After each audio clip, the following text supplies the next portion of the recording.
गुरुदेव बंदी छोड़ कबीर साहेब की जय। बंदी छोड़ गरीबदास जी महाराज की जय। स्वामी रामदेवानंद जी महाराज की जय। बंदी छोड़ गुरुराम जी महाराज की जय। सर्व संतों की जय, सर्व भक्तों की जय, धर्मी पुरुषों की जय, श्री छुटानी धाम की जय। सत साहेब गरीब नमो नमो सतपुरुष को नमस्कार गुरु के नई सोलर मुनि जन साधवा संतो सर्वस दीनई सतगुरु साहेब संत सब दंडो संप्रणाम।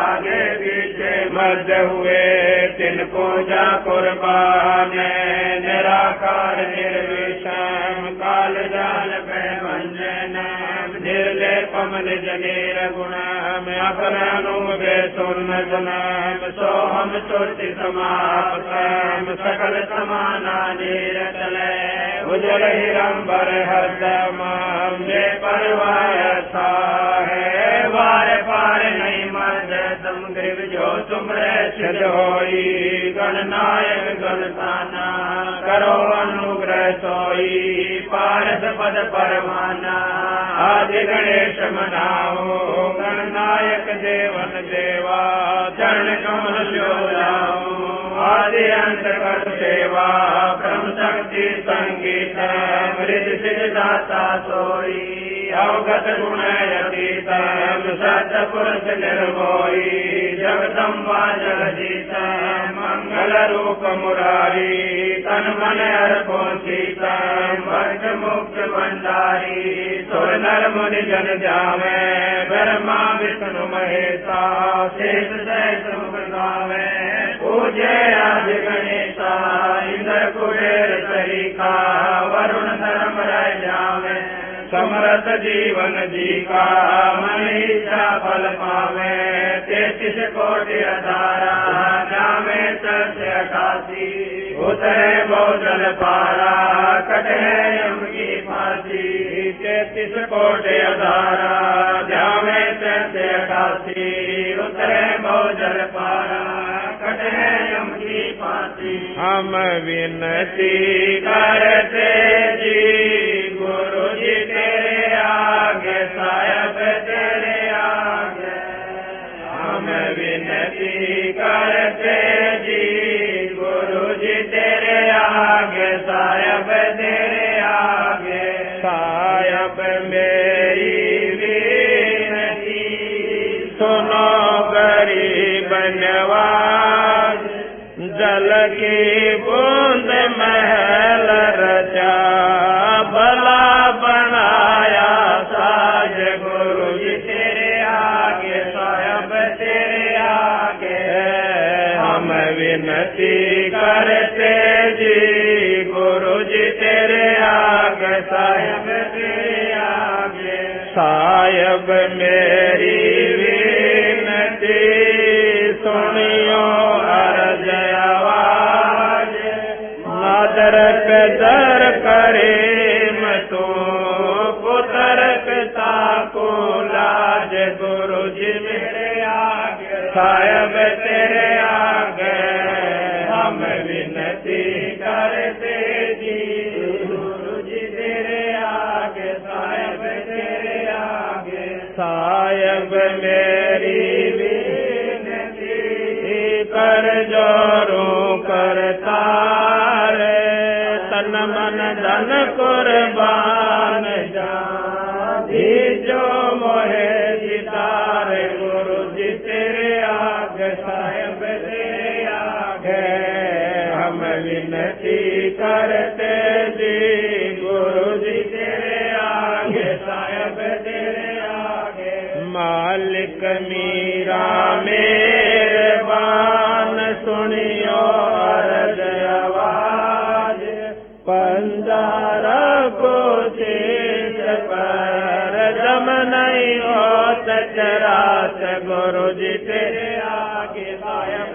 तेरे आगे हम विनती करते जी गुरु जी तेरे आगे साहेब तेरे आगे मी रामो पे मेरे कर मैं आया तक श्याम समरथ तुम्हारे आसरे बांधे जाम गुलाम गुरु जी तेरे आगे साहब तेरे आगे हम विनती करते जी गुरु जी तेरे आगे साहब तेरे आगे मैं समरथ के आसरे दम कदम करता गफलत मेरी दूर करो खड़ा रहूं दरबार गुरु जी तेरे आगे साहब तेरे आगे हम विनती करते जी गुरु जी तेरे आगे साहब तेरे आगे अविनाशी के आसरे अजरावर की शान अर्थ धर्म कम मोक्ष हो समर्थ राजा राम गुरु जी तेरे आगे साहब तेरे आगे हम विनती करते जी गुरु जी तेरे आगे साहब तेरे आगे अर्ज आवाज अनाथ की आज की अरदास आवन जाना चल बात गुरु जी तेरे आगे साहब तेरे आगे हम विनती करते जी गुरु जी तेरे आगे साहब तेरे आगे अनंत कोट ब्रह्मांड का एक रति नहीं बार सतगुरु पुरुष कबीर है कुल के जनहार गुरु जी तेरे आगे साहब तेरे आगे हम विनती करते जी गुरु जी तेरे आगे साहब तेरे आगे जुगन युगन के बाप सब युगन युगन के मैं जानते हैं जगदीश तू जोर किए बद फैल गुरु जी तेरे आगे साहब तेरे आगे विनती करते जी गुरु जी तेरे आगे साहब तेरे आगे अलल पंख अनुराग है सुन मंडल रथीर दास गरीब उदारिया सतगुरु मिले कबीर गुरु जी तेरे आगे साहब तेरे आगे हम विनती करते जी गुरु जी तेरे आगे साहब तेरे आगे अकाल पुरुष साहेब धनी अविगत अविनाशी गरीबदास शरण यम फांसी गुरु जी तेरे आगे साहब तेरे आगे हम विनती करते जी गुरु जी तेरे आगे साहब तेरे आगे अकाल पुरुष साहेब धनी अविगत अविनाशी गरीबदास शरण लगा काटो यम फांसी गुरु जी तेरे आगे साहब तेरे आगे हम विनती करते गुरु जी तेरे आगे साहब तेरे आगे मर उया पाठ पर काश बधाई मैं बाटू ये मारे होया पाठ पर काश बधाई मैं बाटू ये मारे आए साहब कबीर बधाई में बाटू ये मारे आए साहब कबीर बधाई में बाटू ये मारे आए गरीब दास बधाई में बाटू ये मारे आए गरीब दास बधाई में बाटू ये अमर लोक से चल कर आए अमर लोक से चल कर आए भव बंधन से जीव छुड़ाए, भव बंधन से जीव छुड़ाए, दे मंत्र सतलोक पठाए, दे मंत्र सतलोक पठाए, ये देते निकलवास बधाई मैं बाटूंगी, हमारे होया पाठ पर कास बधाई मैं बाटूंगी, पाप पुण्य को हरदम तोलो, पाप पुण्य को हरदम तोलो, घर घर में मैं कहती तोलो, घर घर में मैं कहती तोलो, दुश्मन मीत सभी से बोलो, दुश्मन मीत सभी से बोलो, तुम करियो अमन की ख्यात बधाई मैं बाटूं, ये हमारे होया पाठ पर कास बधाई मैं बाटूंगी, हमारे भगत महात्मा आवेंगे, हमारे भगत महात्मा आवेंगे, वो शब्द साहिब के गावेंगे, वो शब्द साहिब के गावेंगे, हमारे भरम भूत मिट जावेंगे, हमारे भरम भूत मिट जावेंगे, फिर होवे नाम विश्वास बधाई मैं बाटूंगी, हमारे होया पाठ पर कास बधाई मैं बाटूंगी, नगर निवासी सब ही आना, नगर निवासी सब ही आना, आपस के मतभेद भुलाना, आपस के मतभेद भुलाना, कोई दिन में सबको चल जाना, कोई दिन में सबको चल जाना, या झूठी जग की आस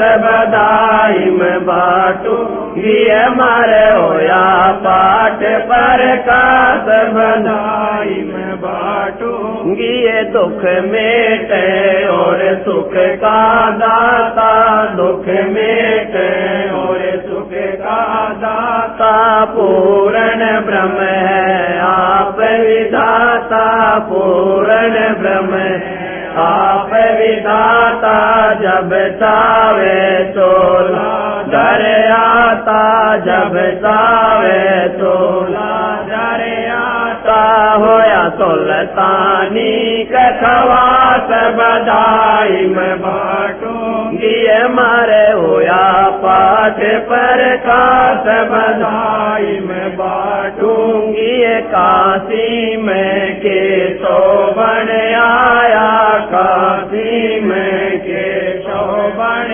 आया, सामन के घर भोग लगाया, सामन के घर भोग लगाया, सेव धड़ पर शीश चढ़ाया, सेव धड़ पर शीश चढ़ाया, ये काट करम की पास बधाई मैं बाटूंगी, हमारे होया पाठ पर कास बधाई मैं बाटूंगी, ये जिस घर में ये होता पाठ जी, जिस घर में ये होता पाठ जी, उन भगतों के हो जा ठाठ जी, उन भगतों के हो जा ठाठ जी, भगत ने 12 बाट जी, भगत ने 12 बाट जी, जिनको लगी न भजन की प्यास बधाई मैं बाटूंगी, हमारे होया पाठ पर कास बधाई मैं बाटूंगी, स्वामी राम देवानंद गुण गाता है, स्वामी राम देवानंद गुण गाता है, संत राम पाल जी को समझाता है, संत राम पाल जी को समझाता पाता है, भजन बिना नहीं सुख पाता है, भजन बिना नहीं सुख पाता है। चाहे पृथ्वीपति हो खास बधाई में बाटूंगी, हमारे होया पाठ पर खास बधाई में बाटूंगी। स्वामी राम देवानंद गुण गाता है, स्वामी राम देवानंद गुण गाता है। संत राम पाल जी को समझाता है, संत राम पाल जी को समझाता है। भजन बिना नहीं सुख पाता है, भजन बिना नहीं सुख पाता है। चाहे पृथ्वीपति हो खास बधाई में बाटूंगी, मरे होया पाठ पर खास बधाई में बाटूंगी। मरे आए साहेब कबीर बधाई में बाटूंगी, मरे आए साहेब कबीर बधाई में बाटूंगी। मरे आए गरीब दास बधाई में बाटूंगी, मरे आए गरीब दास बधाई में बाटूंगी। मरे होया पाठ पर खास बधाई में बाटूंगी, मरे होया पाठ पर खास बधाई में बाटूंगी। सत्साही परम पिता परमात्मा बंदी छोड़ भगवान कबीर साहब तथा वही स्वरूप उन्हीं के अवतार सतगुरु बंदी छोड़ गरीबदास जी महाराज की एक असीम कृपा हमारे ऊपर हुई है कि आज हम सत्संग के अंदर आए हैं। सभी शास्त्रों ने, सभी संतों ने इस बात का प्रमाण दिया है कि मनुष्य जन्म ये बहुत ही दुर्लभ है, अति दुर्लभ, महादुर्लभ। इसकी जितनी भी हम संज्ञा दे सकते हैं वो थोड़ी है। उसके उपरांत मनुष्य शरीर जिस भगवान आत्मा को आज प्राप्त है, उसके पिछले जन्म जन्मांतर के जो पुण्य कर्म हैं वो बहुत ही शुभ थे, क्योंकि शुभ कर्मी प्राणियों को परमात्मा एक मनुष्य का शरीर देता है। मानव शरीर, स्त्री या पुरुष, ये दोनों मानव शरीर कहलाते हैं। अंग्रेजी में इसे ह्यूमन बॉडी कहते हैं, ह्यूमन बॉडी, मानव शरीर। और इसके बाद जो सत्संग प्राप्त करती हैं, जो हंस आत्माएं जो सत्संग के अंदर आ जाती हैं, वो उन शरीरधारी पुण्य आत्माओं से ज्यादा पुण्य आत्मा है, उनके ज्यादा शुभ संस्कार हैं।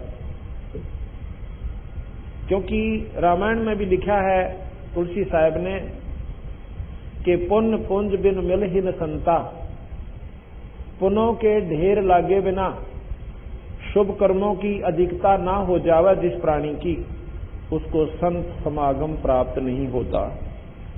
जो भगवान आत्मा मनुष्य शरीर प्राप्त करती हैं वो तो है ही हंस आत्मा, क्योंकि उनको परमात्मा ने आत्म कल्याण करवाने वाली यूनिवर्सिटी में दाखला मिल चुका है। उनको ये ड्रेस मिली हुई है कि ये स्टूडेंट हैं,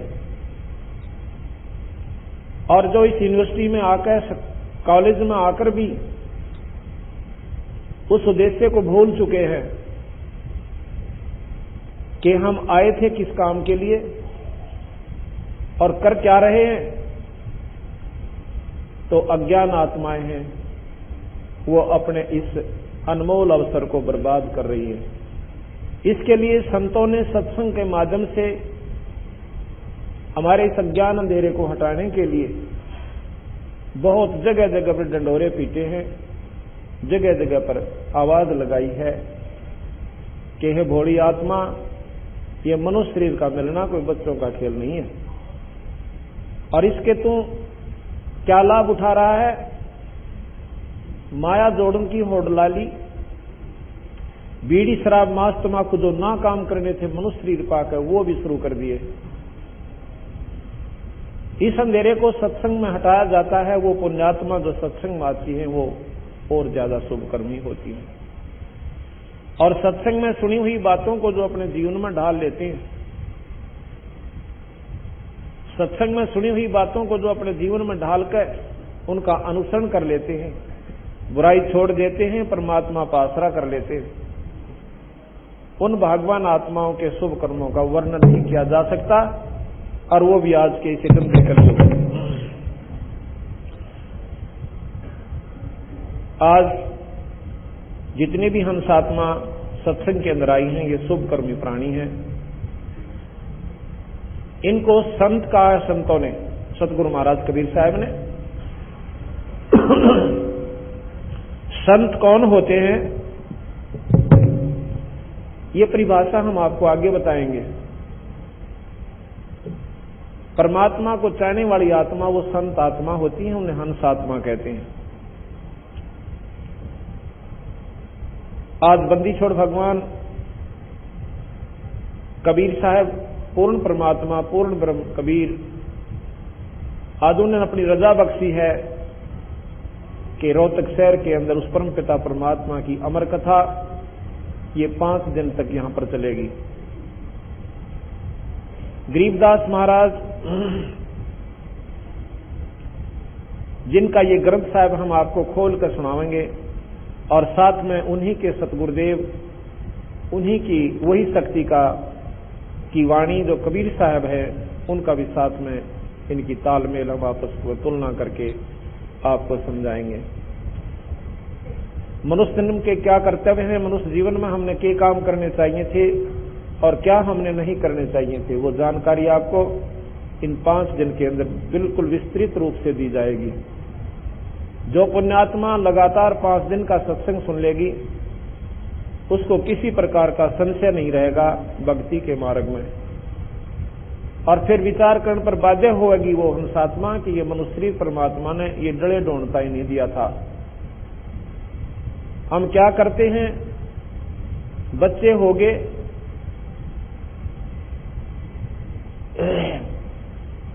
हम पहले स्कूल भेजते हैं अपने बच्चों को, उनका पालन पोषण करते हैं। प्रथम तो हमने ये चिंता थी कि हमारा कोई रोजी रोटी का साधन बने, फिर घर वालों ने चिंता बनी कि बच्चे का ब्याह कर दें, लड़का हो चाहे लड़की, शादी होगी। शादी के बाद बच्चे हुए और बच्चों के फिर हमने लालन और पालन के अंदर अपना तन मन धन ला दिया। उसके बाद बच्चे जवान हुए, उनकी शादी कर दी। शादी के बाद मनोकामना हमारे मन में आई है, परमात्मा इनका संतान हो, मेरा वंश चले। वह भी सुन ली ईश्वर ने कि संतान यानी पोता और पोती, जोता और ज्योति हो गए।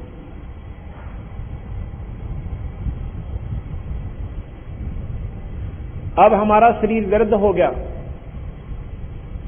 इतना वृद्ध हो गया कि उठा और बैठा भी इच्छा अनुसार नहीं जा रहा, और अपने मन में हम फूले नहीं समा रहे कि हमारा जीवन सफल हुआ, क्योंकि मेरे 4 लड़के और 8 पोते और 6 दोते हो गए, और 4 पोती और 3 दोती। फूले समाते हैं, फूले नहीं समा रहे हैं कि वाह वाह मौज कर दी, जीवन सफल हुआ। संतों की दृष्टि से ये तो तूने निष्फल कर लिया, ये जो कुछ भी होना था तेरे संस्कार का आप पर हो रहा था, ये तो तू अपने आप में खुशी मना रहा है कि मैंने ये सब कर दिया। मां के गर्भ में जब बच्चा था बता देता कि इसमें लड़का है कि लड़की, अगर तू करने वाला है तो। जिनके संतान नहीं होती वो बना कर दिखाओ संतान, उस ईश्वर की रजा बिना, अपने संस्कार के बिना। तो इसलिए संत आकर के अंधेरे न हटावे से कि भाई जो काम करना था वो तो तने छेड़ा भी को ना, अर्थात उसकी तो शुरुआत भी ना कर पाया अनाड़ी आत्मा, और गधे और कुत्ते की जुनी पाओगा, ये तने सफल किया ये अपना जीवन। इस प्रकार सत्संग के माध्यम से यह अंधेरा हटाया जा सके कि परमात्मा का पाना कोई मुश्किल बात नहीं है, पर उसके नियम ने माने मुश्किल है हमारे के लिए। किन के लिए? जिनको ज्ञान नहीं है। परमात्मा के पाने के लिए कोई घर त्याग कर जंगल में जाने की आवश्यकता नहीं बताई, किसी भी संत ने नहीं कहा, और ना ही किसी प्रकार की गुफा में बैठने की आवश्यकता, ना धोने लाने की। परमात्मा के पाने का एकमात्र साधन सभी शास्त्रों ने प्रमाण दिया है,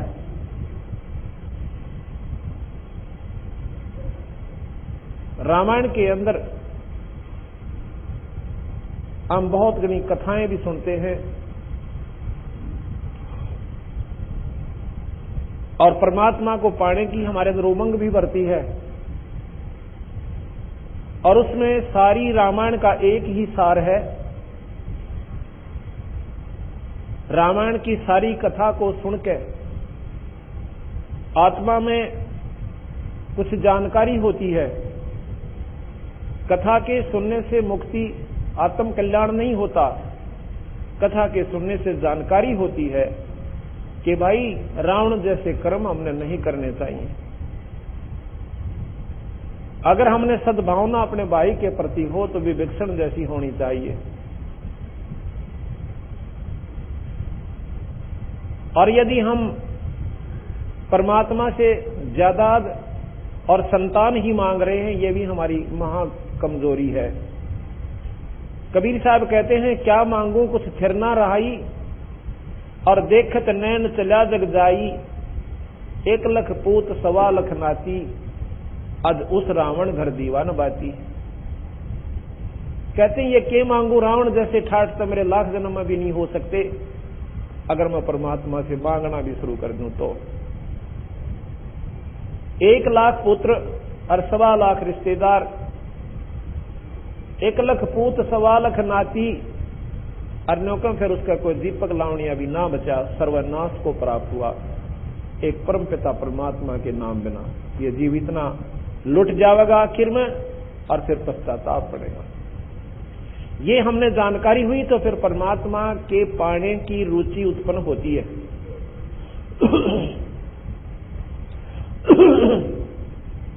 फिर हमारे मन में क्या होता है, क्या आता है कि भाई परमात्मा ने तो पाने के लिए सबके में छोड़ छाड़ के और घर त्याग कर बाहर चलना चाहिए। आड़क होनी, यहां बात नहीं बन सकती। यहां तो कभी कहेंगे किसी चीज की चिंता है, यहां कभी कोई लाना सौदा, कभी कोई किसी का देना है, किसी का लेना है, कदे बालक बीमार हैं, कदे इनके ब्याह ना हुए, यह समस्या तो कदे भी हल ना हुआ। इसलिए घर त्याग कर और कितने बार जंगल में बैठ कर भजन करेंगे। कबीर साहब कहते हैं यह गलती भूल कर मत कर दिए। कदे को ने सोचा जंगल में भगवान मिलेगा। जंगल के अंदर जो महाकष्ट आपको होगा, भगवान तो 100 कोस चला जाएगा आपसे। मच्छर खावेंगे, दांत लड़ेंगे, सांप का डर सतावेगा, कभी शेर दाड़ जाएगा तो दिल थर थर थर्रावेगा। ऊपर तो बारिश पड़ेगी, सारा बैठा बैठा कांपेगा, और सर्दी का जो पीड़ा होगी तो भगवान तो 100 कोस चला जाएगा बावड़े, कभी इस गलती में जाकर बैठे। परमात्मा को पाना है तो इसी में पाना पड़ेगा, अपने घर में ही रह करके ईश्वर प्राप्ति आप कर सकते हो। वो साधन क्या है कि कलयुग केवल नाम आधारा, और सुमर सुमर नर उतरो पारा। इस सारे का निचोड़ तुलसीदास जी ने एक ही श्लोक में दे दिया। अब हम पढ़ें गीता, पढ़ें हम रामायण, लेकिन इस मंत्र पर ध्यान नहीं देते। हम क्या सोचते हैं कि परमात्मा को तो वो लोग पा सकते हैं जो जंगल में धूने लाए बैठे, जिन्होंने घर छोड़ दिया। सतगुरु महाराज बंदी छोड़ भगवान कहते हैं कि कभी नहीं। परमात्मा को पाने के लिए एक नाम की आवश्यकता है, और नाम के जाप बिना जीव उद्धार नहीं हो सकता। तप के करने से कोई और उपलब्धि होती है, परमात्मा प्राप्ति नहीं होती। इसलिए हमने आत्म कल्याण के बारे में आपको पूरी विस्तृत जानकारी दी जाएगी। संत की परिभाषा क्या होती है, साधु किसे कहते हैं, परमात्मा पाने का एकमात्र साधन है केवल नाम का जाप। कौन से नाम का जाप और किस विधि से? परमात्मा कौन है, परमात्मा की परिभाषा क्या है, उसको कैसे पाया जाता है, ये 5 दिनों के अंदर आपको बहुत ही विस्तृत ढंग से बड़े प्यार के साथ सुनने को मिलेगा।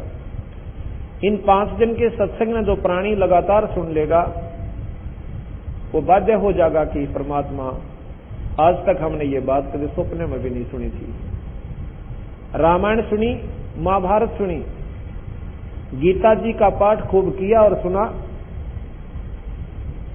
वेदों की जानकारी जरूर हुई संतों के माध्यम से कि वेद बड़े श्रेष्ठ ग्रंथ हैं हमारे।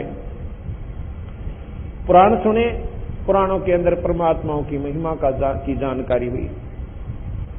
आज आपको 5 दिन के अंदर हम ये सभी शास्त्र भी सुनाएंगे, पर ये बहुत संक्षिप्त रूप में और पूर्ण रूप से ज्ञान परिपूर्ण आपको होगा, सुनाए जाएंगे।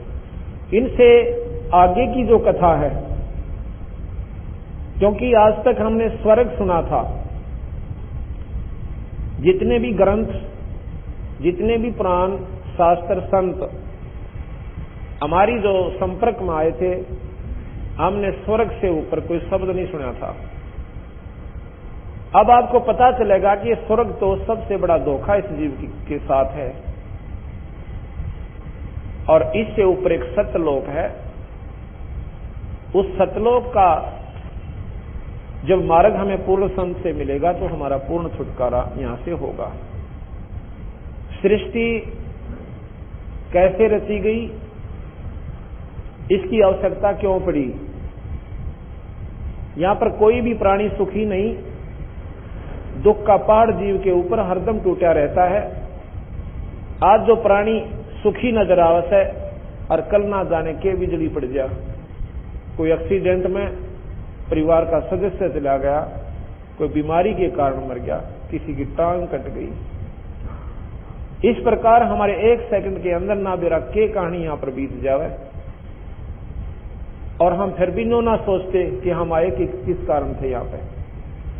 आप जंगल में रात्रि के समय जंगल में जाकर देखो एक बार, कितना भयंकर स्थान है ये। कालजे की धड़कन नहीं रुके सारी रात, कितना शेर बोल रहे हैं, कितना रीत चंगा रहे हैं, कहीं सांप का डर हो रहा है। और हम अपनी बहन बेटियों को भी किसी स्थान पर जन्म भी नहीं भेज सकते, ऐसा गंदा लोक है ये। यहां पर हमने एक पुलिस बनाई, एक महकमाचार किया अपनी सुरक्षा की खातिर, ताकि हमारी इज्जत बची रहे, और सीमा की सुरक्षा के लिए हमने सेना तैयार करी। एक राजा चुना कि तू हमारी रक्षा कराकर हम अपना पेट भर लेंगे, हम तुझे टैक्स दिया करेंगे, ताकि ये कुछ समय हमारा ठीक ढंग से व्यतीत हो जा। अगर ये व्यवस्था हम ना करें, या पशु से भी बदतर जीवन इस मनुष्य का हो जाए। सर्दी आती है, इतनी आवा है कि कितना मकान बना के रजाई लेकर मोटे वस्त्र हमने धारण करके अपनी जान बचानी पड़ती है। गर्मी आती है तो कूलरों का भी प्रबंध करके इस 5-7 के पुतले को हम सुरक्षित रख पाते हैं। बरसात आती है, फ्लड का बाढ़ की बाढ़ आ जाती है, और गांव के गांव उजड़ जाते हैं, हजारों व्यक्ति मर जाते हैं। ऐसे गंदे लोक में आकर हम फिर भी यहीं पर सुख ढूंढने की कोशिश कर रहे हैं। संत ये बताना चाहें, भाई ये तो दुख का कहर है ये लोग, या ना तो रंग सुखी। गरीब आदमी ने सोचा यो पैसे वाला व्यक्ति गणाए सुखी होगा, जिसके पास कार और कोठी है।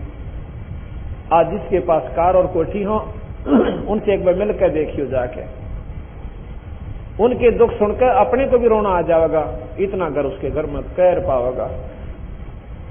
कोई आज सुखी है तो कल हो सकता कुछ भी उसकी गेला। और सेठ ने सोचा जो पैसे वाला है, वो ने सोचा राजा बहुत सुखी, इसके आगे पीछे बड़ी सेना घूमती है, हर दुनिया आदर करती है। और कोई राजा से मिलकर देखना, रात में बेचारे नींद भी ना आती, सारी रात फटका लगा रहे, कोई एमएलए ना टूट जा, कोई एमपी ना चला जा, सुबह मेरी कुर्सी ना पावे। उसके बाद राजा ने सोचा है ये देव लोग बहुत सुखी होंगे जो स्वर्ग के अंदर रहते हैं। गरीबदास जी महाराज कहते हैं वो महादुखी, वो देवता लोग कति सुखी नहीं। वहां यहां से भी ज्यादा राग द्वेष काम क्रोध और बहुत ज्यादा वहां पर इससे भी ज्यादा गलत कहानियां होती हैं। इंद्र और राहिला का प्रमाण और भी बहुत से ऐसे कर्म वहां पर होते हैं जो कि यहां पर वर्णन करने योग्य भी कोई ना। फिर जब देव शरीर किन्हें प्राप्त होता है? जिन्होंने यहां डटकर भक्ति करी, भगवान विष्णु शिव माता और ब्रह्म की, और अच्छे पुण्यदान किए, उनको देव पदवी दे दी जाती है। उनका फिक्स समय होता है और उनको आखिर में ये पता हो जाता है कि 10 वर्ष तेरे इस स्वर्ग के अंदर रह गए, और उसके बाद ये जानकारी होती है कि अब तू नरक भी भोगेगा। क्योंकि 3 लोक का सबसे मुख्य नियम है कि जैसे कर्म प्राणी करेगा उसने दोनों भोगने पड़ेंगे। ये दोनों भोगे होते हैं। पुण्य कर्मों के लिए स्वर्ग बनाए और पाप भोगने के ताई नरक बनाए, और कुछ ऐसे कर्म बनाए जो कि आपको 184 में ही भोगे होंगे। ये कर्म ना स्वर्ग में आपको भोगने और ना ही नरक में, इनका भुगतान आपने इस मृत मंडल के कुएं में, इस जेरे में, इस कैद में काटने होंगे। जब देवता लोगों को पता चलता है कि मेरे 10 वर्ष बकाया हैं, उनका भोजन छूट जाता है, नींद आनी बंद हो जाती है। उनको ये मृत मंडल के कहर दिखाई देते हैं कि कुत्ते और कुतिया बनकर धक्के खाए थे, कभी सूर और सूरी बनकर हम तंग पाए थे। ये परमात्मा अब ना जाने हमारे से कोई शुभ कर्म बन पाओगा भी कि नहीं बन पाओगा। ये कोई समय होता है जिसमें मनुष्य शरीर हो, संतों के दर्शन हो, परमात्मा का नाम मिल जा। ये बार बार ये तीनों नंबर नहीं मिला करते। इसी प्रकार जो देवलोग स्वर्ग में रहते हैं, जो दूसरे व्यक्ति जो स्वर्ग में अपना स्वर्ग भोगने के लिए गए, उनका तो कहना है कि ऐसे बेचारे कोई 10 वर्ष की खातिर गए, कोई 5 वर्ष के लिए गए। और यहां पर के कर्म है कि पाप ज्यादा बनते हैं और पुण्य बने थोड़े। पुण्य तो स्पेशल विधि से करना पड़ता है, कोई कथा का अनुष्ठान करवाना पड़ता है, कोई यज्ञ धर्म करना पड़ता है, संतों का समागम करवाना पड़ता है, जबकि तो साल भर में एक पुण्य हम कर पाते हैं। और पाप यहां पर पृथ्वी ऊपर पगजो धारे और करोड़ जीव एक जन्म में मारे। इतने मुंडे क्रम हमारे ऊपर आप बनते रहते। तो स्वर्ग थोड़े दिन, नरक ज्यादा दिन हमें भोगना पड़ता है।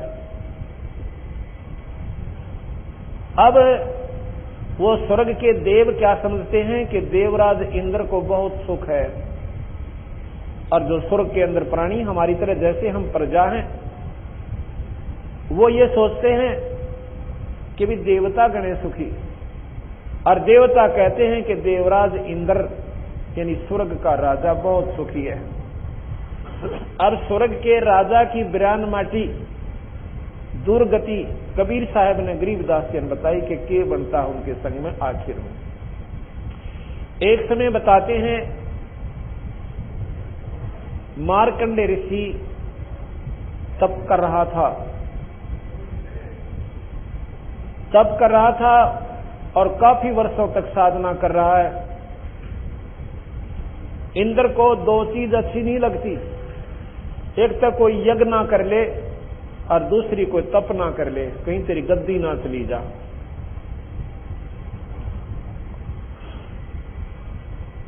अलकारे छूटे रहते हैं, जैसे विश्वामित्र ने तप किया था लेकिन इंद्र ने नहीं सुहाया, उर्वशी भेज दी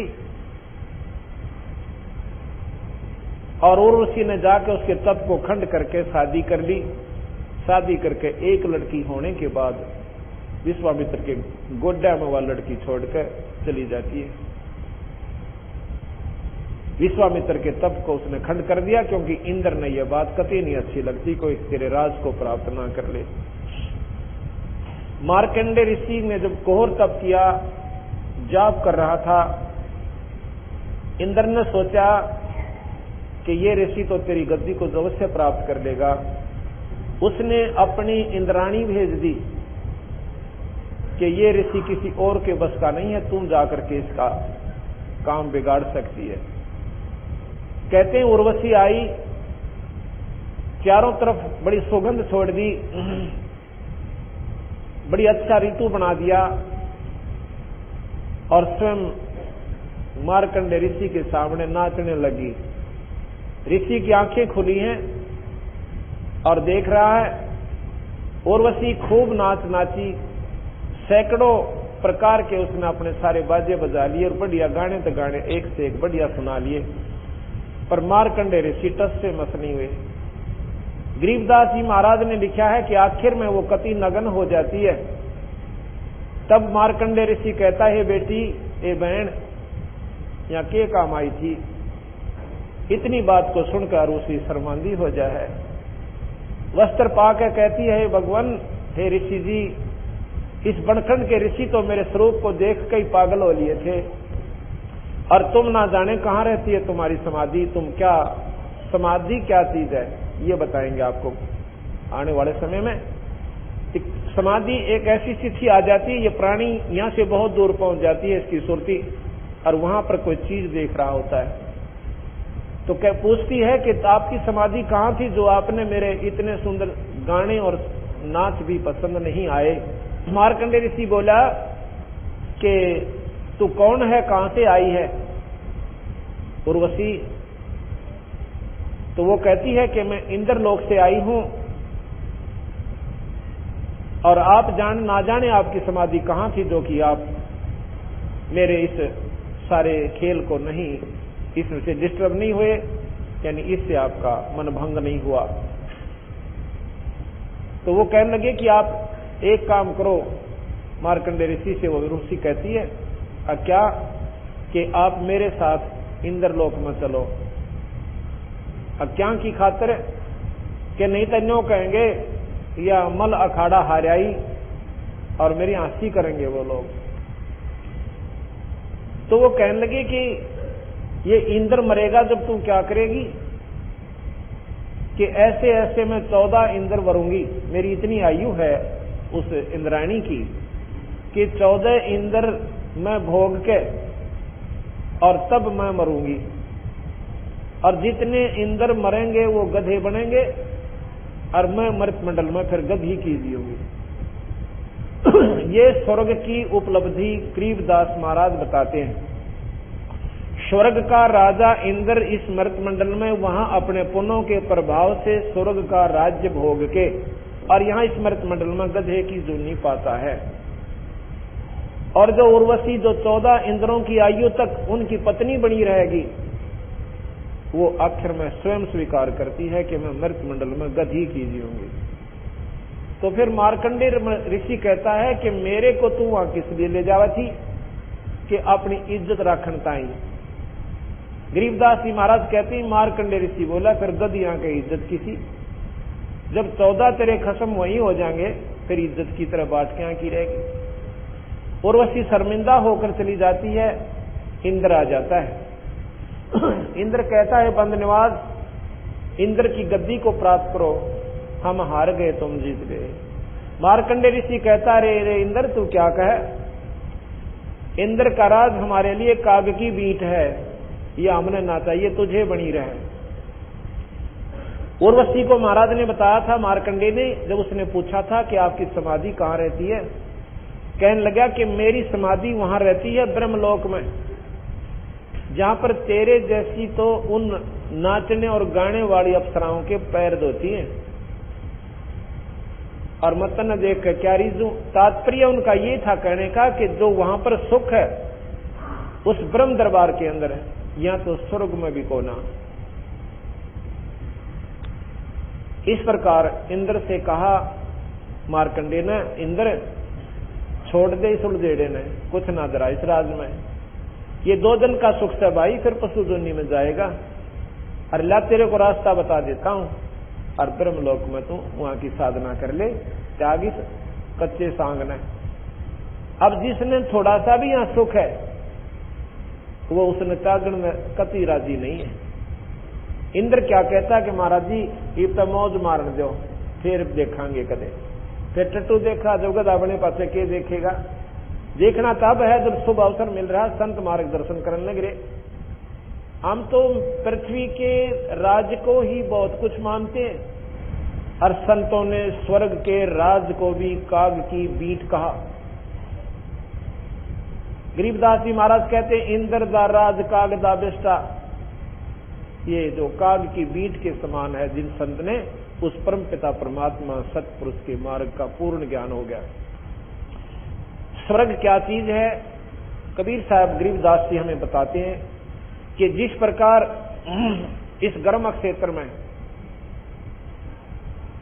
10 महीने काम किया और 5-7 हजार रुपए बचाए, उन 5-7 हजार रुपयों को लेकर के शिमला चले गए साहूकार लोग, क्योंकि जिनकी पूंजी बच जाती है आवश्यकता से ज्यादा वो साहूकार कहलाते हैं। और शिमला चले गए, 2 महीने लुआ के पहले वहां पर काट कराते थे। अब तो घर घर कूलर हो गए और एयर कंडीशन भी लाग गए, पहले नहीं होते थे। और एयर कंडीशन भी वो ला सकते हैं जिनके पास पैसे ज्यादा हैं। तो वहां चले गए जी, वहां पर सारी जो है खाना पीना, होटल में या धर्मशाला के अंदर रहना, वो सब किराए पर मिलता है।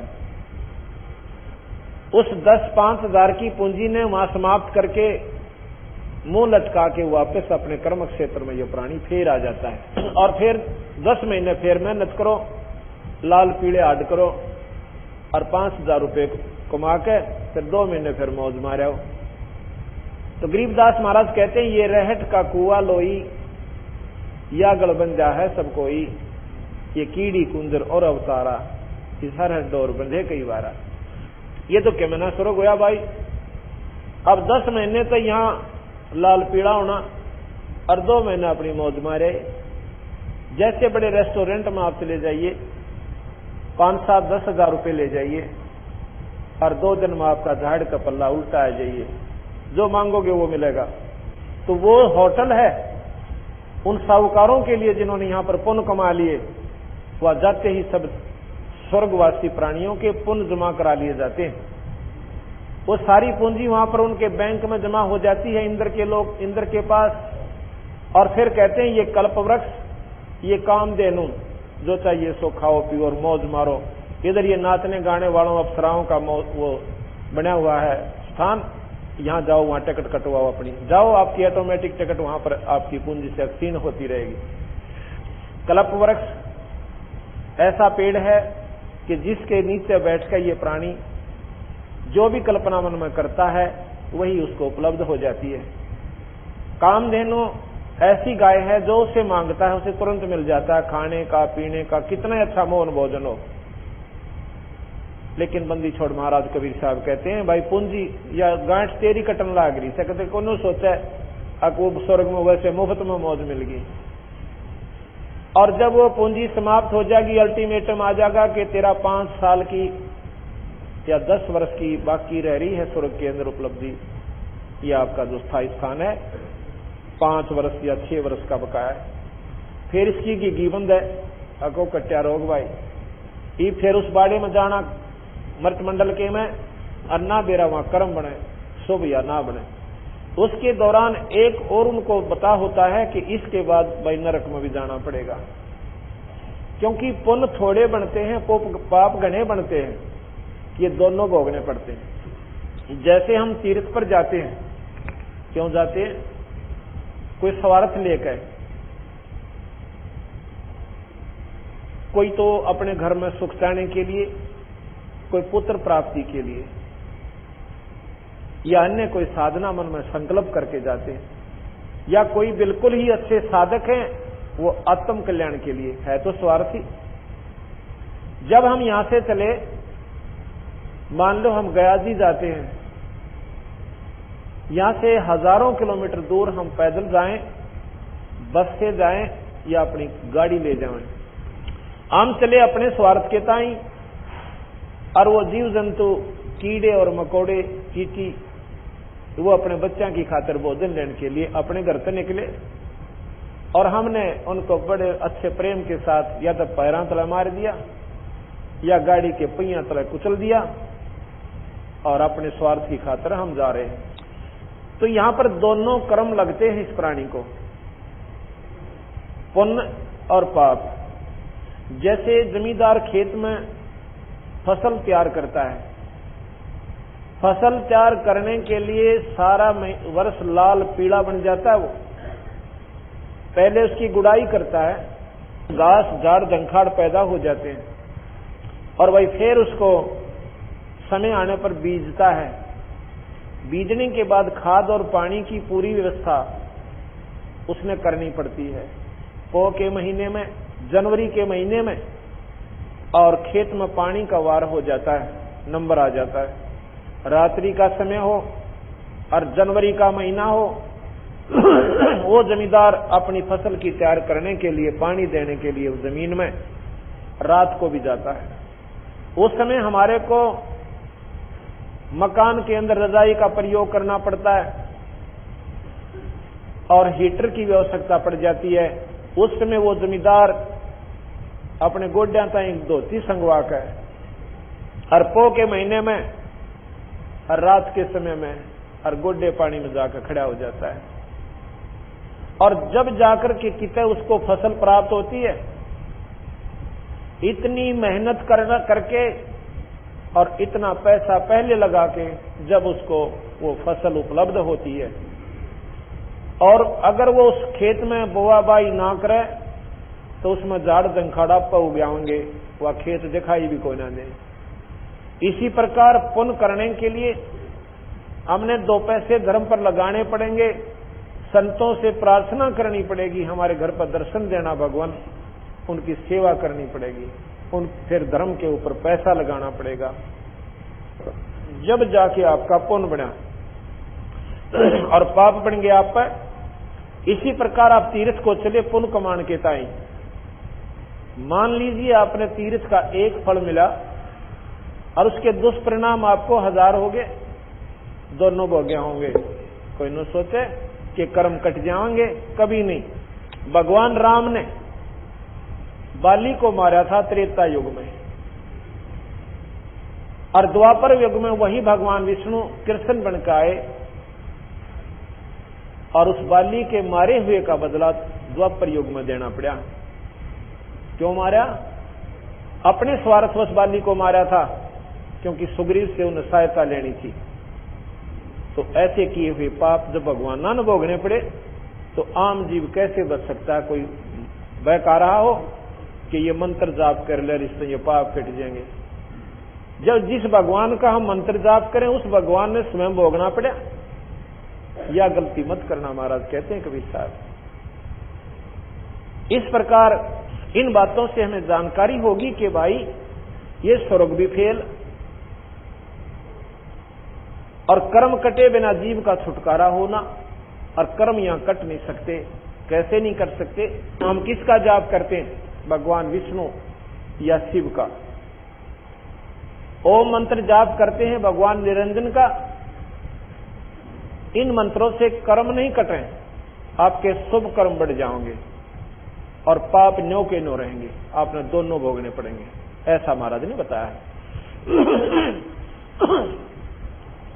तो अब हम आपको गरीबदास महाराज की वाणी का पहले उच्चारण करेंगे और फिर धीरे धीरे आपको ऐसे स्थान पर लाकर छोड़ेंगे कि आप जो आज तक ना सुनी थी उन कथाओं को सुनकर एक बार तो हो सकता मन यो थोड़ा सा डगमग होगा, पर गुंजाइश नहीं रहेगी इसको डगमग होने की अगर ध्यान से सुनोगे तो। अगर ध्यान से नहीं सुनोगे तो डगमग हो रहा है, इसने करना कुछ को ना, और ना इस प्राणी ताई करने देना। उल्टे काम न राजी होकर करे और सुलटे पर ला दे, 36 आंट बना कर बैठ जाएगा। अगर नहीं और बुरे कर्म मनमाने 100 कोस पर जाकर कर आवे और शुभ काम के लिए पड़ोस में सत्संग सुनने ना आवे। जब नो कहेगा सो जाने की रक्षा सत्संग में, रात ने देर तो आया था, थक गया था, सुबह जल्दी उठना है, रात में जाग गया तो बुखार बन जाएगा। और बंदी छोड़ कहते हैं गधा बने पाछा, फिर ना तो 1 मिनट की फुर्सत मिले, सुबह जोड़ेगा कुम्हार और 50 फुट के पुजाए पर आपने चढ़ना पड़ेगा, नीचे ते कच्ची ईंट ले जाएगा और ऊपर जानते उन नतारते पक्की भर देगा, फिर करना रेस्ट वहां पर। परमात्मा के नाम में तो रेस्ट हो गया और उल्टे काम कितने कर ले। एक पड़ोसी आकर कह दे चल फलानी जगह सिनेमा देख आऊंगे, रिश्तेदार आ जा, फिर वो आलस भी खत्म और फिर आरण की भी डर को ना, उसके बेल मन वहां जा खड़ा होगा। तो ये मन पक्का हमारा दुश्मन है, ये स्वयं निरंजन है, ये काल है, शुभ कर्म पर जीवन नहीं लगने देता और बुरे कर्म इस पर कितने करवा ले, कति हार नहीं मानता। दारू पीवे सत्यानाश कर लेते हैं घर का, फिर भी हरकत नहीं मानते। राम के नाम पर धर्म के काम पर 2 दिन आ जाएंगे, तीसरा दिन कहेंगे बात तो टाड़ा कर दी। क्यों कर दी? तुमने नहीं कर दी, वो पाप कर्म अड़ गया आपके सामने। तुलसी पिछले पाप ते हरि चर्चा ना भावे, भाई जैसे जोर के बेगते या भूख विदा हो जाए। बीमार आदमी ने जिस प्रकार भोजन अच्छा नहीं लगता, जबकि 3-3 बार खाया करता रुचि से, और जितनी बार भी खाता था उससे भी ज्यादा बढ़िया भूख लगा करती। और आज वो नहीं खा रहा, एक टूक भी नहीं अंदर जा रहा, और किशमिश को भी नोका है ये कड़वी लगे, तो उसको बुखार का प्रभाव बहुत ज्यादा हो लिया। इसी प्रकार जिन प्राणियों के ऊपर पाप कर्म ज्यादा प्रभावी होते हैं, उन्हें ये राम नाम की मनुखादा नीम जैसी कड़वी लगती है। और जिन प्राणियों का ये बुखार उतर लिया, पाप कर्म हल्के हो गए, वो सत्संग को सुनने के लिए 50 किलोमीटर चले जाते हैं, क्योंकि उनको वो इतनी मीठी लागे, क्योंकि मीठी तो वो पहले भी थी, पर वो हमारे पाप कर्म इनको मीठी लगन नहीं दे रहे थे, अच्छी नहीं लग रही थी। जिस प्रकार बीमार आदमी ने मनुखा दाख ने कहता है कि दर्दे मैं नहीं खा सकता, मुझे नहीं अच्छी लगती, क्या मनुखा दाख अच्छी नहीं लग सकती? पर वो झूठ वो भी नहीं बोल रहा, वो ठीक कहता है कि भाई मेरे बस का नहीं, मैं नहीं खा सकता। लेकिन उसका इलाज क्या है कि कैप्सूल खाओ, उससे भी कड़वे, और जब बीमारी काटेंगे। अब हम गाने गान लाग जाए, तुम सारे राजी हो जाओगे, 20 साल और बुला के लाओगे, और नाचन लाग जाएंगे तो और सब देश इकट्ठा हो जाएगा, और ये कड़वी कड़वे कैप्सूल दूंगा, तड़का 2.5 आदमी आओगे, और इनके खाए बनाइए पाप नहीं कटे। कबीर साहब कहते नाचे गाए किने ना मिलिया, जिन मिलिया तिन रोए। सत्संग सुनेंगे और ये कड़वी कड़वी बात जाके अंदर हमारे दवाई का काम करेंगी, ये आत्मा फूट फूट कर रोएगी उस परमात्मा के लिए, ये तड़फ उठेगी, जब जाकर के भक्ति प्रवेश होगी। आदि पुराण गरीबदास महाराज ये कति अनपढ़ थे, पहले थोड़ा सा विवरण इनके बारे में दे देता हूं। गरीबदास महाराज छुडानी में हुए। छुडानी एक छोटा सा गांव है, पहले जज्जर तहसील हुआ करती थी, अब जिला हो गया। अब झज्जर जिले में छुडानी एक छोटा सा गांव है, उसमें गरीबदास महाराज नाम के एक पूर्ण परमात्मा सत्पुरुष अनंत कोटि ब्रह्मांड के भगवान के अवतार हुए। जैसे 3 लोक के परमात्मा विष्णु जी के अवतार भगवान रामचंद्र जी और भगवान कृष्ण आए, इसी प्रकार उस पूर्ण ब्रह्म परमात्मा अनंत कोटि ब्रह्मांड के भगवान के अवतार सतलोक से कबीर साहब और वही शक्ति दोबारा गरीबदास रूप में आई। गरीबदास जैसे हमने जात की फीत ला रखी है, वैसे तो भगवान के दरबार में जात नहीं है, एक जात से हमारी मनुष्य जाति है, हमारी मानव जाति।